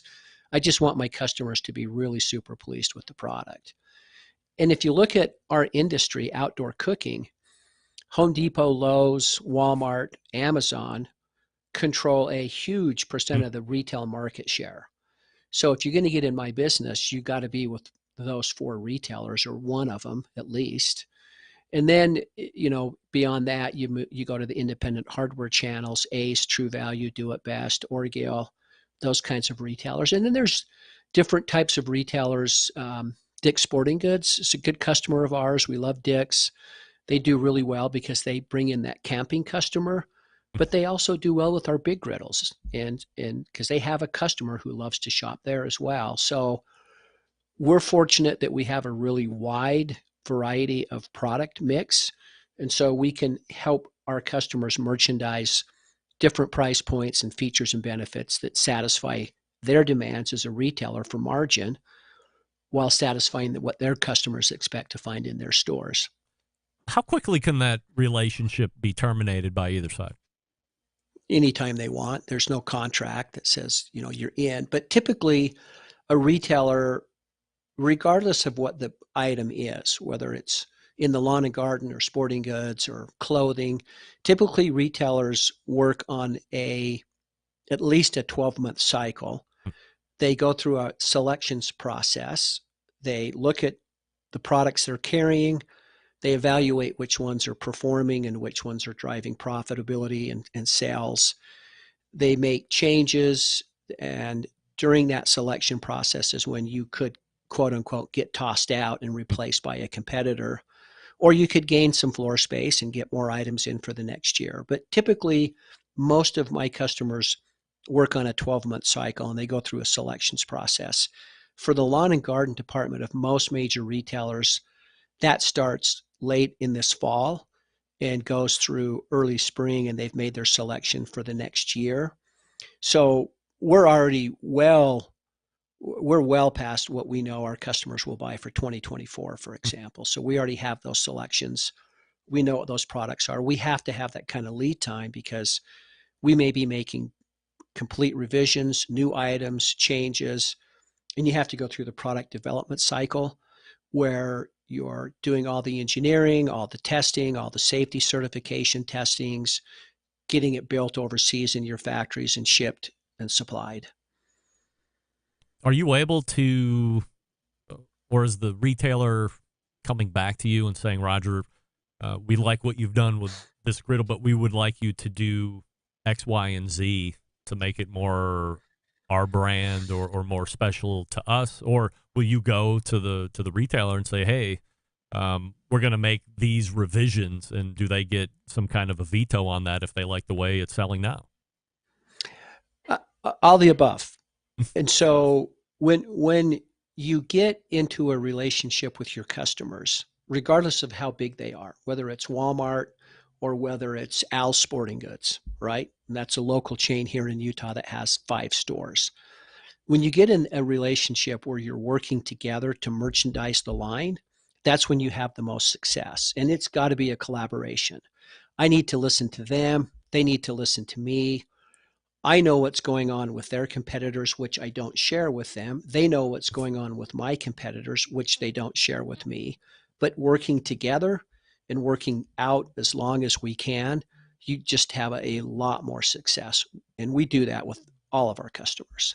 We have a lot of them.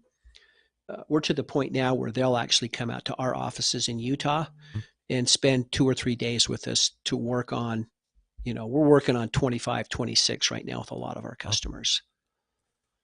There have been some business moves since the expo, most notably Pit Boss, Danson selling their pellet grills to W.C. Bradley. It's not your scope of expertise necessarily, but did you get approached, or did you ever think about putting a deal together with Danson's and bringing in a successful pellet grill line to the Blackstone Products family? I know Jeff and Dan, his father, and I think they're extremely nice guys, like them a bunch. No, we didn't have any conversations with them, but there's been other competitors in the past that have approached us and looked seriously at maybe trying to acquire Blackstone, which we passed on some deals. But we haven't really been in acquisition mode with competitors up to this point. But I was happy for the Thiessens. I'm glad that worked out for them. Would you like to add a pellet cooker to the Blackstone products at some point, or just not your scope? No, anything that's outdoor cooking is my scope, but I'm not going to just go put out a $5.99, $7.99, $9.99 pellet grill because I could in about 5 seconds and put my brand on it. And it would sell because we have really loyal customers. I won't do that with any product. It has to be innovate. We have to innovate it. We have to make it better. There has to be a reason why we did it. And if we have that reason, then you'll see a pellet grill with the Blackstone brand on it. But it will be innovative and different from anything that's out there. And don't hold your breath on that one because it will happen sooner than later. Let's talk about griddle cookers here just for a second. Blackstone Products, of course. One of the things that I heard as some of the new competitors were coming out into the scene, it wasn't from owners that I'd ever heard from, was how their units were sunk down or protected from wind because flames were being blown out otherwise. Is that a manufactured problem, or is that a real issue that you guys had heard from your customers and that you'd work to remedy? Yeah, that's a fair question. And, as my competitors come out with product, they're going to try to find any tiny little thing they can think of to try. What would you do? How do you compete against Blackstone? We dominate. We have the best product. We have the most innovation. We're so far down the road. They got to try to pick at something. Wind is a problem with a griddle. And here's the reason.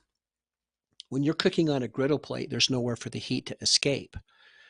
It's got to go front, sides, or out the back because it can't go through. It goes through the steel and heats it up, but it's not like a gas grill where the heat goes straight up, right? So our griddles had always been designed with a gap around to help mitigate the heat and the heat buildup inside the firebox, and especially so the side shelves don't get too hot, burn people when they touch them. Yep. So yeah, we knew about wind. We actually have a remedy for that. We have a wind guard kit that we've sold, and if people really have a problem with it, they can spend $30, and it basically is hanging some sheet metal on the two sides and in the back, and it protects the wind. However, because we believe we're the best in this industry, we've come out with a new griddle plate, and we haven't really made a big marketing splash on this yet, but I'll make it tonight on your show. Great. We came out with a patent pending omnivore griddle plate, and this griddle plate is going to rock the industry. So, wind was one thing, but that wasn't the biggest challenge. And my competitors don't even know this yet, but I guarantee you that they're getting phone calls to their customer service right now. Warping the griddle plate is a much bigger problem than wind is. Okay. So you take a griddle, you get it hot, ready to cook on it, and you throw frozen hamburgers on it, you're going to warp that plate from corner to corner about 2 to 3 inches. It will lift off the corners. And people freak out. They think, what's wrong with my griddle? Is this still going to crack? Is it defective? Yep. Then as soon as you turn the heat off, metal goes back to its original shape and it goes flat again. So we set out on a quest, and it seriously took us almost 2 years of intensive testing and engineering to come up with this omnivore griddle plate. And basically what we did was completely change the underside of the griddle plate. And we in the past, we always had 3 bars of angle iron that were welded in place from left to right, side to side, and spaced evenly front to back. And those helped a lot, but it didn't solve the problem. And so by completely re-engineering the bottom side of the griddle plate, we were able to put some railing, for lack of a better description, around the back, the sides, the front, and then an X pattern underneath. But it was also that we had scalloped edges on that. And we're moving heat and controlling heat to our heat zones now better than ever, better than anybody's. There's not even a comparison as how well this thing works. And we can take that griddle, heat it up to 700 degrees, and take huge swim towels that are soaked in ice cubes and ice water and throw those on top of the griddle plate, and it will not warp. It's amazing what it does. The other thing that is so amazing about it is it became extremely efficient in moving the heat on the griddle plate, getting all out to the corners, front to back, side to side. And it became so efficient that with our regular BTU output, it was getting the griddle plate too hot. So we had to, quote unquote, turn it down. Well, let me tell you what turning it down did. It was a green initiative of ours. Now you don't have to have as many BTUs as to get the griddle plate to the same temperatures. You're saving about, in some cases, up to 20 to 25% of your fuel on a cook. What does that mean? That means instead of running out of gas when you're right in the middle of cooking some food, you won't, because you'll still have plenty of propane in the tank because you don't use as much with our new omnivore plate.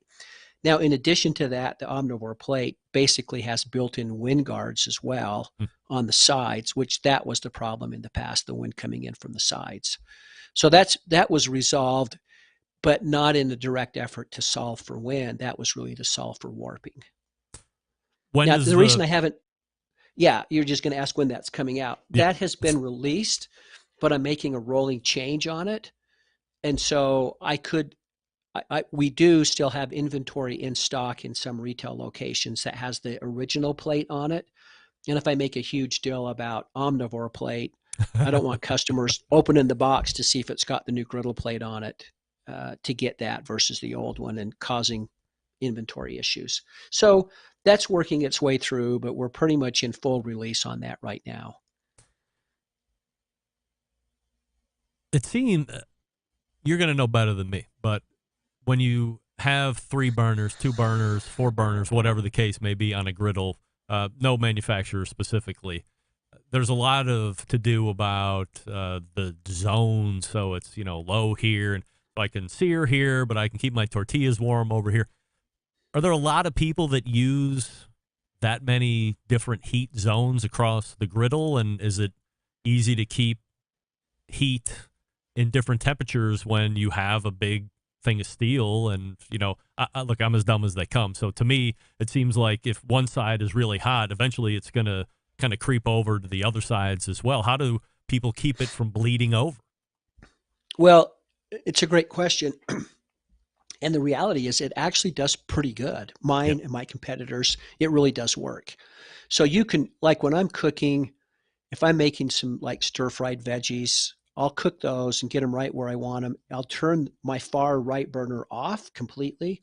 I'll keep my third burner from the left on low, push the food over there, keeps it perfectly warm while I'm searing steak or chicken on the two burners on the left side of the griddle plate that are still really hot.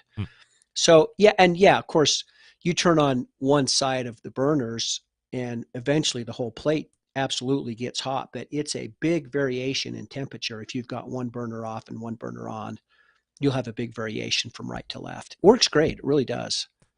36-inch, still the most popular size in griddle for Blackstone? It is. Yep. That's the original size. And people think, well, I've only got 2 people at home or 4 people at home. I don't need that big. Yeah, but you end up using all that real estate. It's really interesting. Like I say, when I'm cooking, the thing I love about it is I can cook the whole meal on the griddle and keep it warm off to the side. If I had a smaller griddle plate, it would be hard to do that. I'd probably have to move it off the griddle plate into some, pans or dishes or something. But it's nice to keep it on the plate. It keeps it warm while you're still cooking the rest of the food. If 36 inches is the sweet spot, typically in barbecue, it's bigger is always better. Is 72 inches not a better option at some point? Well, it depends how strong you are, because the griddle plates start getting, we have a 48-inch griddle plate, beautifully designed, 6-burner griddle, 2 propane tanks, and I don't sell very many of them. The thing's just too heavy. The griddle plate itself weighs about 115 pounds. Wow. So it's harder to move around. We thought our catering customers would really like that bigger griddle. What we found is they just buy 2 to 3 Blackstones, 36s, and they can be doing meat on one, steak on one, chicken on one, veggies on the other one, tortillas on one. So that way they can really control the temperature for what they're cooking and what they're catering for. Outside of the griddle market, and very honored and happy that you had mentioned the omnivore plate here as far as being released about it. We'll try and keep it, hush-hush to make sure we're not causing any undue rush. There's this pizza oven that is now a second generation, so you've already had one out, and now there's a new one coming out. Why did pizza oven make sense to you, and what do you think Blackstone is bringing unique to the market? Well, there is no question that our pizza oven is, in my humble opinion, the best pizza oven in the market. I did not invent this product. There was he became a good friend of mine. The original inventor's name was Willard Gustafson. He lived in Michigan. And unfortunately, he passed about 1.5 years ago at an early young age. But Willard was a genius. And he was one of these, I call them garage inventors. They just know how to make really cool stuff. And I got introduced to Willard, and his original pizza oven was called the 2-Stone Pizza Oven. And he was selling this thing basically on pizzamakingforum.com's website. And he would sell 2 or 3 of them a month. He was charging, $3 or $4 grand a piece. And what was so unique about Willard's oven was he invented the rotating stone. So the bottom stone that you put the pizza on rotates slowly in a circle. So you never have to go in and lift the pizza up. You don't have to dome it. You don't have to twist it, turn it. You don't have to be a pizza chef. Yep. And then the second thing he did was he put a second pizza stone right above the cooking pizza. And so that creates radiant heat because it gets hot. And he put the burner out on the side instead of directly underneath the rotating stone. It's off to the side. And then a very unique, call it a Darth Vader dome that goes over that first pizza stone. It's on an angle, and the heat comes up around the side, hits the top of the pizza stone, radiates the heat back down. So you've got hot air underneath the pizza. You've got hot air circulating around it, and you've got heat radiating back down on top of it. And the goal is to cook that pizza perfectly from the top and the bottom, meet right in the middle of the pizza, and have it finished in, 2-3 minutes at the most, depending on how thick a pizza you're cooking. If it's a Neapolitan style pizza, it's 90 seconds and it's pretty much finished. If it's a little bit thicker pizza, it takes 3 or 4 minutes. Now, if you do a Chicago deep dish pizza, then you've got to turn the temperature down and cook it for about 12 minutes because those things are so thick. You got to make sure it's cooked all the way through. But Willard's original inventions were incredible, and we ended up buying. He had 2 patents that issued. We've had 2 more issues since then, and we have more pending. So we have a lot of intellectual property on our pizza oven. And we introduced that thing. I first came across this in 2012, so it's been over 10 years ago. And we came out with that oven in about 14, 15 and started selling it. And candidly speaking, I never loved the design. I kind of thought it looked like the R2-D2. I keep referring to Star Wars here. But it was, I'm just going to be honest, it was kind of ugly, but man, did it work. It's unbelievable how well it cooks a pizza. The challenge is you're getting so hot in the baking chamber. In certain places inside, it could reach almost 1,000 degrees. Wow. That it has a motor that hooks into a shaft that turns the cooking stone. And that motor was just getting too hot and breaking. And so finally, in about 2018-19, I pulled it off the market. I needed to completely re-engineer, revamp it, completely change everything about it mechanically. And then COVID hit, and so that cost us a couple of more years. And so that's why it took us so long to get this thing back out on the market, which we just really reintroduced earlier this year. If I look at your pizza oven, and then I look at, I forget what the model is, but there's is it the Gosney Dome or whatever? So both have these burners are like shooting up, very impressive looking. Separate enough to not be encroaching on the other, or are they taking some of your IP there? No, I mean, pizza ovens have had burners in the back, whether it's a wood-fired pizza oven, that's the heat source, or if they have a gas flame, that doesn't really violate any of our intellectual property. Those have been around, quote unquote, forever. And some of the properties, the patents that we have, patents get very technical, especially if they're design patents. And so ours has to involve rotation, side chills, and a heating element that doesn't turn on, the heating element on the top that radiates back down. Those are kind of the major embodiments in our pizza oven. Now, Greg, I need to mention also, we have what I'm going to call my original pizza oven, which is big. It runs on propane. We also have 2 small pizza ovens that actually sit on top of our portable 22-inch and 17-inch griddle. And so you take the griddle plate off and you put a pizza oven on top of it. Now, they don't rotate. Those stones don't rotate, but we spent, again, a major amount of time in engineering, designing a way for the heat chamber to rotate through those ovens. And it cooks a pizza really, really good. It just takes a little bit longer than my big oven, but you don't have to rotate it or dome it. The smaller pizza ovens do require that you put the door on it to keep the heat inside of it, because it doesn't have the heat source that my big pizza oven does. My big pizza oven has a 60,000 single high pressure BTU burner in it. So, you need to form some metal, fire that thing up. If you want to cook a pizza, fire that thing up. Easy enough to control temperature too. If you want to cook at like breakneck temperature, it obviously appears like it could achieve that. But if you want to kick it back a little bit, do you not end up getting to a high temperature anyway? Well, what I found for me is my pizzas cook the best when I get the cooking stone at about 625 to 650 degrees, and I'll shoot it with a laser temp. Yep. And that works really, really well. And I would suggest people who get a pizza oven do the same, regardless of the brand. Know your temperature inside the oven, because that's the whole success in cooking that pizza really, really well.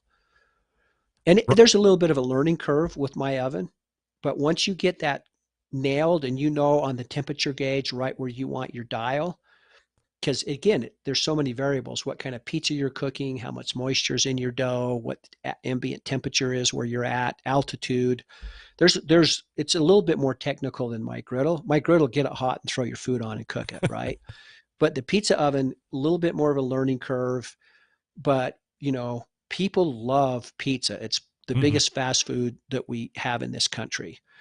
And it is amazing when people get into pizza cooking, how well they dial it in. And once they get it dialed in, they can cook 30 pizzas in a row and never touch it. Roger Dahle is the CEO of Blackstone Products. You can find him at blackstoneproducts.com, all major retailers as well. We've talked about business. We've talked about griddles. We've talked a exclusive announcement, and we've talked pizza. We've said it all. Roger, appreciate the time here this evening. Appreciate you joining the show, and continued success. Thank you very much, Greg. You're doing a great job. We appreciate what you do for this industry. Thanks so much. There he is, Roger Dahle, right there. BlackstoneProducts.com is the website. And if you're in the market for a pizza oven, high pressure burner. You had me at high pressure burner. No doubt. I'm going to do my best to get you up to speed on the YouTube poll question of the week. But we'll do that when we come back. You're listening and watching the Barbecue Central Show right here on the Barbecue Central Network. Stick around. We'll be right back.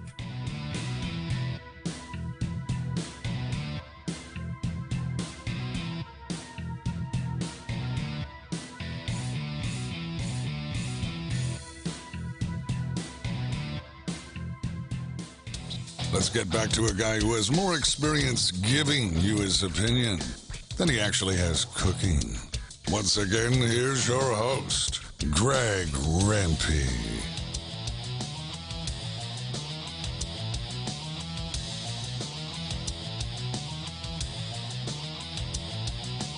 And we thank Roger Dahle for joining us last segment, an extended segment at that, which we certainly appreciate. Again, the website is blackstoneproducts.com.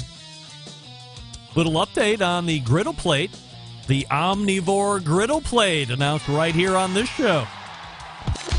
A Barbecue Central Show exclusive news update. That's right. So, very excited that we got one of those, but didn't even expect that. So if you are getting a new Blackstone, a little hard to tell, where the inventory is at this point, but I assume if you're in the market for a new Blackstone, maybe you wait a little bit, that one is going to be on your particular griddle. I'm in the market myself right now, so hey, why not? That reminds me, I asked you if it would hurt your feelings if Memphis and May's barbecue contest went away forever. And as we sit towards the end of the show, 67% of you are saying yes, it would hurt your feelings if the Memphis and May barbecue contest went away forever. By the way, before I forget, I have a 3-pack of rubs giveaway for you. These are sent in by, what's their name? It's Cedric the Entertainer and Andre,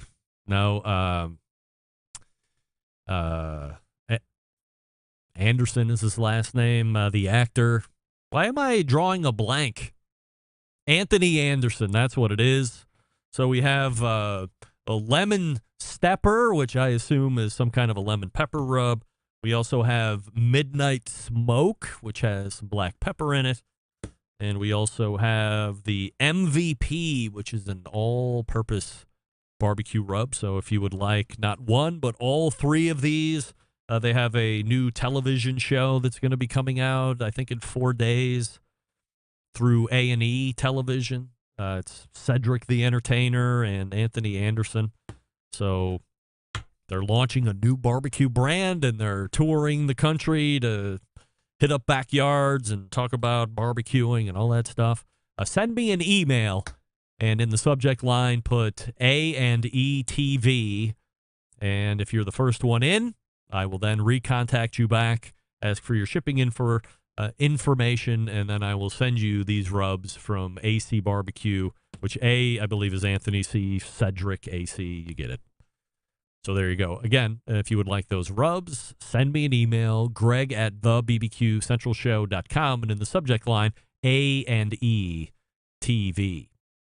So, gang, Memphis and May is in trouble with a capital T, and that rhymes with B, and that stands for barbecue. So I posted on my Facebook page over the weekend that there was a damage invoice for the 2023 Memphis in May Barbecue Festival and Blues Festival. There's a music festival that happens the week before the Memphis in May Barbecue Festival. So this damage amount encompasses both festivals. That's the Memphis in May Festival. It's both the music and barbecue festival. The gross total coming in at $1.4 million and an effective net billed out amount of $675,000, $675,366 after all of the security and damage deposits were taken out of it. So if we dig into this a little bit more, I can give you some background in case you didn't follow me on social media or, whatever. But there was an article that was dated back on August the 3rd, so about 5 days ago from now. The councilman, Ford Canal, said we expected damages, and that's why we set aside $500,000, but that was supposed to be for the next 2 fiscal years. Most of the damage has been in the past 50-some-odd $1,000. Councilman Martavius Jones said, so to go from 50-some thousand to $1 million should be a shock to all my colleagues and all the other stakeholders. To put it in perspective, the city responsible for the first $350,000 of damage, Memphis in May, was to put up a $250,000 deposit, and anything over that goes back to the responsibility of Memphis in May. And if I pull up a copy of the invoice here, and I'll go ahead and kick it over on. So this is the letter that was sent from the Memphis River Parks Partnership to Memphis in May. It said, attached is Montgomery Martin Contractors quote, along with our invoice for damage repair to Tom Lee Park. The invoice was prepared in accordance with Tom Lee Park Rental Agreement, Section 3B. Damages are based on the binding determination of the neutral third-party arbiter, and the cost of repair, the damage is consistent with the contract prices contained in the Tom Lee Park construction contract between Memphis River Parks Partnership and Montgomery Martin, taking into consideration changes in the current day cost, material, and labor. Please remit payment of the invoice no later than August 12th as required in Section 11 of the Terms and Conditions of the Tom Lee Park Rental Agreement dated March 3rd, 2023. That's less than 4 days from right now. They're going to have to come up with $675,000. Now, if we look at the invoice, you can see here at the top, maybe you can't, I'll blow it up a little bit. You can see here at the top, 2023 festival damage repair / replacement, $1.425 million. Then you have a deposit City of Memphis invoice for $350. You have a deposit credit Memphis in May escrow at $250, which was half of that $500 that they were talking about for 2 years. And then you have a deposit credit for the City of Memphis at $150,000. So that's where your $750 comes from.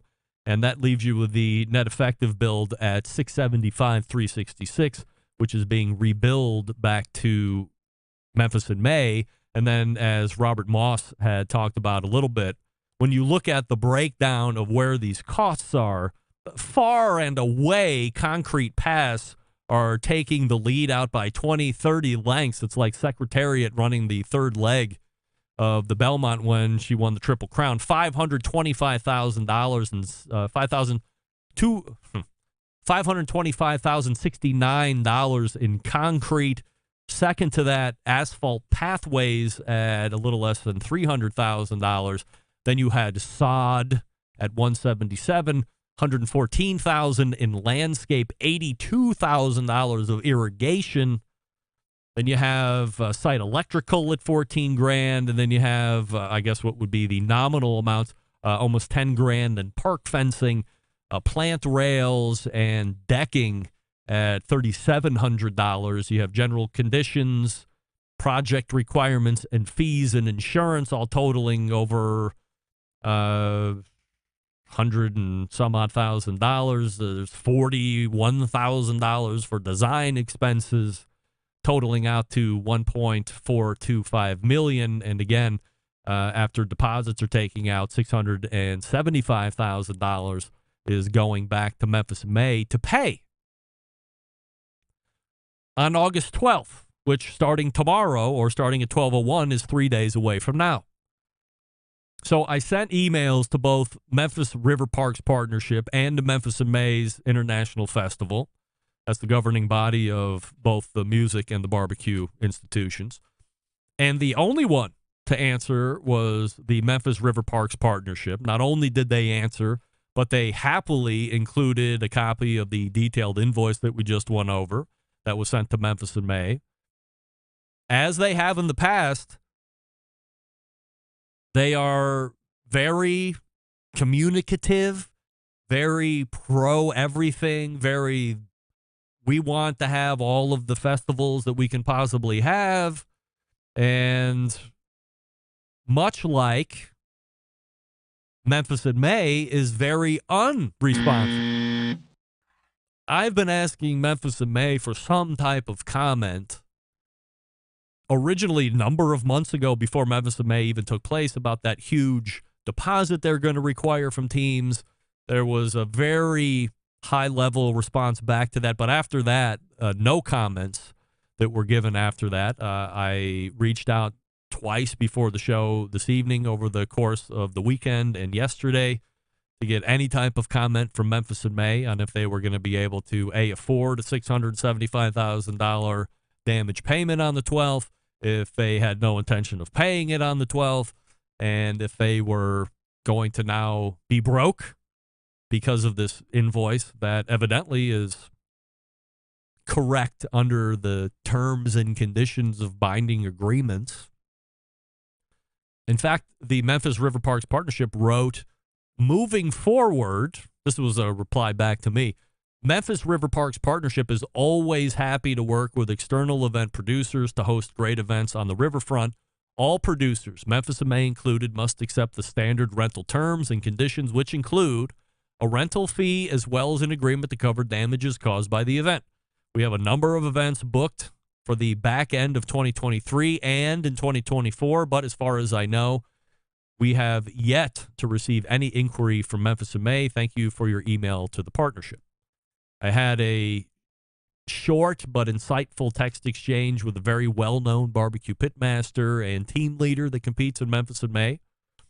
Rule number one of the show, no names, please. But he told me, honestly, I think it was intentionally set up to fail this year. I think the inflated repair figures were predetermined. Many were treating this as the last Memphis and May at Tom Lee Park while we were there. I replied back, that blows, but appears inevitable now. Memphis and May doesn't return any emails or calls, so I don't have any reaction from their point. And he replied back, it's a big FU to Memphis and May. This was their plan all along. I don't know if Memphis and May will take the risk of moving it somewhere else next year. I replied back, this could be the end of Memphis and May forever then. And he replied back, it very well could be. That $1 million figure could be the door slamming on a large-scale Memphis and May. I think their only option is to greatly reduce overhead and move it. Otherwise, it's dead. So, again, the bottom line is this. As we sit here on August 8th, 2023 at almost 11 p.m. Eastern, there is an outstanding bill that is in the hands of somebody or some folks at Memphis and May's International Festival to the tune of $675K. It's due to the Memphis River Parks Partnership in a little over 3 days. And we're getting no reply back from Memphis and May on what they even plan to do with it, if anything. And I'm concerned, two things. A, as the person I was texting with said, this could be it for Memphis and May altogether. Please make it no be true. And then secondarily, and it is proven to be a loser everywhere else when it's moved, that it could go back to Tiger Alley or Tiger Lane or whatever the hell they call it, or they could move it somewhere else. And then you're risking taking it out of the metropolitan area. You're losing foot traffic. The crowds and the gate generation revenue might not be there. And you're not going to have a festival that is an effective loser at Jump Street. It would make no sense to have that. You got to make money in order to continue to do it. And if you're not having it at the location that most associate it with, and you don't have a better location to go to, and an all-around better location, not just because of the aesthetic or it's on the river, but something that's going to generate money, and that it is in a district somewhere that you're going to encourage people to take part in that event, or also give them an option to go to bars or restaurants after they are done with your event and they're going into the city. It's a very precarious situation at the moment. So that's where we're sitting right now. Now, we will keep you updated on what's happening as soon as we hear anything. I anticipate I will get no replies back from Memphis and May until after the 12th, and I'm sure they won't reply back to me. It's something that we'll catch in the news. So follow me socially, and we'll make sure that we keep you all up to date on what's going on with this Memphis and May thing. If you didn't know about it, hopefully you are up to speed on where we're at. It seems like the renovations to the park have been done, and they don't really have any interest. Did I take the show thing out altogether? Uh-oh. Wait.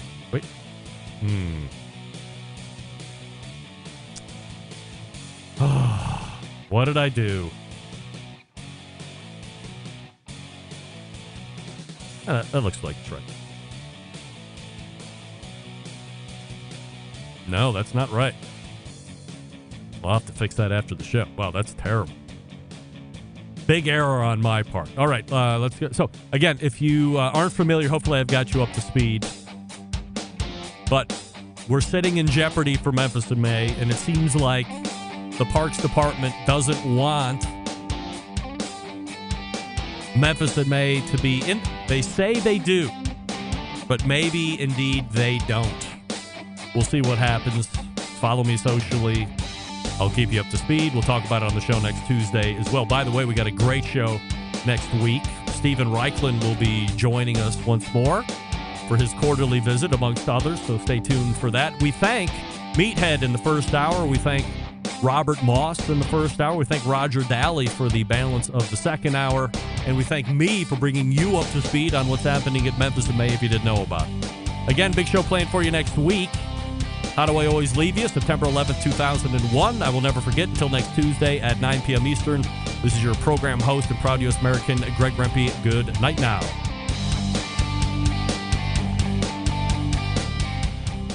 This is Chris Payne from Euclid, Ohio, and you are listening to Barbecue Central.